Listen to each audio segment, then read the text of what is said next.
And this is a video review of Transformers War for Cybertron Trilogy Deluxe Class Quintesson Allicon. So, very nice looking figure. Can't really come.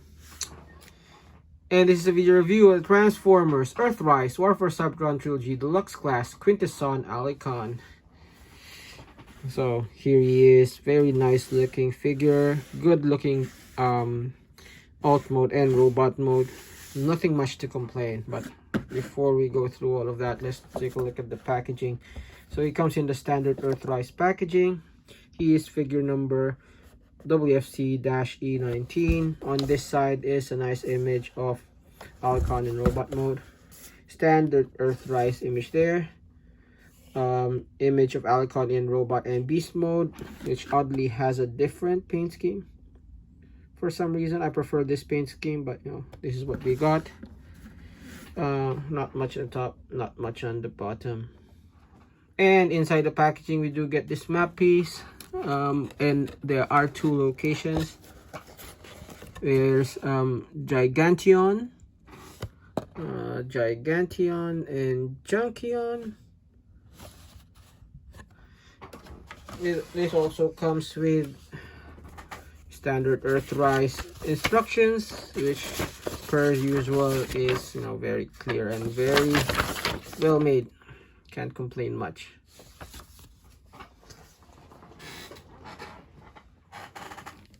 And Allicon himself comes with a couple of nice accessories. So he does come with this very nice looking spear, which I wish would have been a bit longer, but you know, what can you do?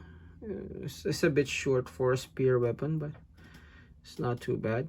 It does have those slits, or rather just that one slit, which allows you to post this spear on his back. So there are those tabs there, so you can see if we store that there. And he also comes with this blade weapon, which is, you know, really a part of his tail, which unfortunately he couldn't hold properly this way. I mean, it's not flush. I prefer holding it that way just because it's more stable, but you know, to each his own. And you can store this in robot mode right where you attach it in beast mode. So let me just remove this. So in beast mode, it's actually hidden here. So there is a peg hole right there, and that's where you can store it in robot mode as well. Let's see, did I have it all the way in? Yep, all the way in. So yeah, weapon storage. Now Allicon himself, as I've said, is a very nice looking robot. Very accurate to how he appeared in the cartoon. Take a closer look at the head sculpt. It's really nice looking. So that's not a faceplate. So that, if you've watched the G1 movie, the purple part is the top part of his mouth, and the silver part is the bottom part of it. Lots of painted detail. I wish the screws were put here instead of here. So you know, I prefer them being visible in alt mode rather than in robot mode, because this will stay in robot mode anyway. Nice spiked shoulder pads, you know, lots of good detail, lots of paint. He is you know, a little bit small for deluxe, but even then, right? From the side, he does have this huge backpack, but that is accurate to the cartoon. Nice feet, and not much in terms of gaps. There are gaps on the arms there, but aside from that, not much in terms of gap on this figure. Even the bottom of the feet fairly solid.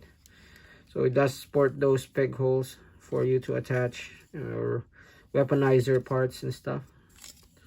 Lots of them. Also the bottom of the feet.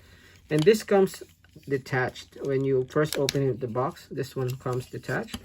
So see, there's the mushroom peg, double mushroom, I guess, and it just comes there. So if you want to detach this to give him, you know, better profile, not that the visible face is a lot better, that you can. I wish they put a pig or something there so you can use that as a shield. I think that's a bit of a missed opportunity. Otherwise, you know, like I said, nice looking robot mode. Can't complain much. So let's do some size comparisons. First off, as a reference, here is Allicon with Siege Sideswipe. And here is Allicon with his fellow army builder Sharkticon. So that's how they look together. And here's Allicon with the new Studio Series Hot Rod and the old Titan's Return cup. So I haven't gotten the new Studio Series cup. Once I've gotten him, as well as that Studio Series Grimlock will have other comparisons with this guy. Now articulation for this guy is very good in my opinion. So you can see his head is on a ball joint, so he can look up really good. Given he's a short character, that's really good. You can look down only that much, not much actually. A little bit of side to side, not much as well. And then his head does turn, but is hindered by his shoulders, which is fine. This whole assembly turns around, which I guess is the thing I hate the most. I would have preferred the not as posable arms as opposed to having these shoulder pads turn around, but I guess everyone has his own opinion there. Arms can go only that much out. Swivel at the top there, 90-degree bend on the elbow and swivel on the wrist. This does move forward to allow for more articulation there, and then he does have a waist joint. It can go all the way around if you lift this backpack part up. Legs all the way out, all the way forward, hindered at the back because of the tail. Swivel, 90-degree bend. There is some heel, well, you can point the heel forward that much, and there is a swivel. So really good articulation on this guy. But like I said, I wish this one was solid, just because it doesn't make sense for your shoulder pads to turn with your arms. But that's just me. To each his own. Now, transformation for this guy is really simple. First thing you do is, if you haven't attached the tail, attach it. Then first thing you do is you unpeg the head from the tail. So there is just that peg that slots in at the tip of the nose of the beast mode. Then this allows you to actually lift this up. Let's just twist that, and then as you lift it up, the head will just go down. So we push it all the way down. Then you can slot these on these slots on the chest of the robot mode.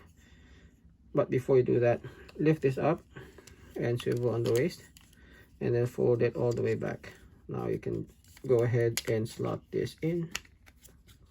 There you go. Oop. Slot that in, and now you do have that peg that slots into the waist. So let's just do that.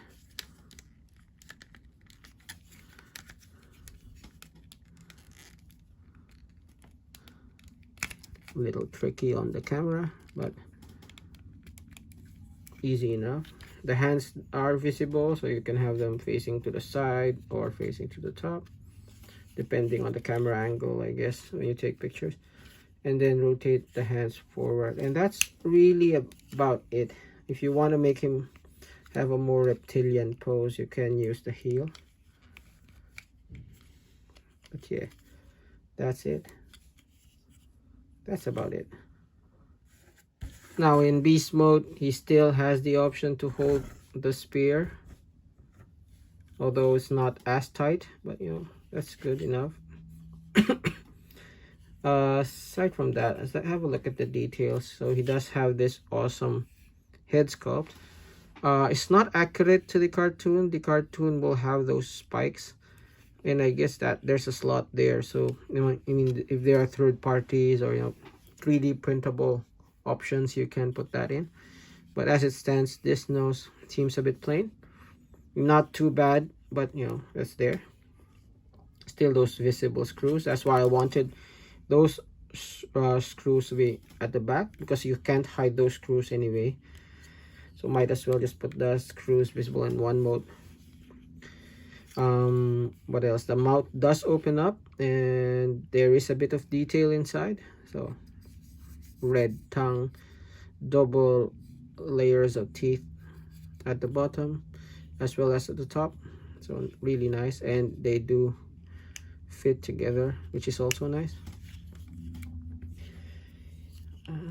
Yeah, and then he does have this long tail, which is appropriate, so really accurate to the cartoon. So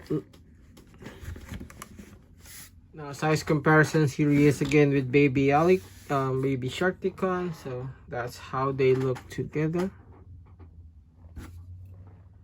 and here he is with Titan's Return Cup and Voyager class Studio Series Hot Rod.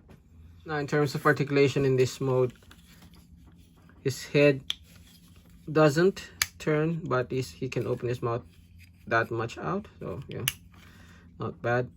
The arms does have a swivel, and the legs still retain the same articulation as in robot mode, although more hindered by the tail in terms of the waist. So yeah,